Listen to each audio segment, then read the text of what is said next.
അസ്സലാമു അലൈക്കും വറഹ്മത്തുള്ളാഹി വബറകാതുഹു. കുട്ടികൾ തമ്മിലുള്ള വാശി, ദേഷ്യം, അനുസരണക്കേട്, ആക്രമണ സ്വഭാവം, കുറുമ്പ് തുടങ്ങിയ ദുസ്വഭാവങ്ങൾ കാരണം രക്ഷിതാക്കൾ വളരെയധികം ബുദ്ധിമുട്ടുന്നു. ഇൻഷാ അല്ലാഹ് എല്ലാത്തിനുമുള്ള ഖുർആനിക മരുന്ന് നോക്കാം.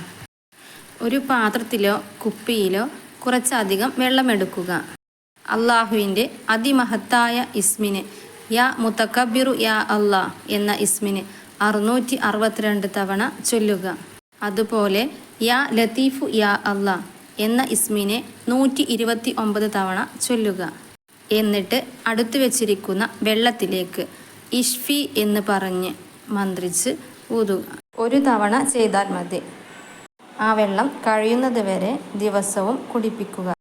അള്ളാഹുവെ, ഈ ഇസ്മുകളുടെ ബറക്കത്ത് കൊണ്ട് മക്കളുടെ വാശിയും കുറുമ്പും മാറി ഇരുലോകത്തും ഉപകരിക്കുന്ന സ്വാലിഹായ മക്കളാക്കി തരണേ അല്ലാഹ്. ആമീൻ ആമീൻ ബിറഹ്മതിക യാ അർഹമർ റഹീമീൻ. ആദ്യമായിട്ട് കാണുന്ന കൂട്ടുകാർ പ്ലീസ് ഒന്ന് സബ്സ്ക്രൈബ് ചെയ്ത് സപ്പോർട്ട് ചെയ്യണേ. വീഡിയോ ഉപകാരമാകുന്നുണ്ടെങ്കിൽ ലൈക്ക് ചെയ്യാനും ഷെയർ ചെയ്യാനും മറക്കരുത്. Thank you for watching. അസ്സലാമു അലൈക്കും വറഹ്മത്തുള്ളാഹി വബറകാതുഹു.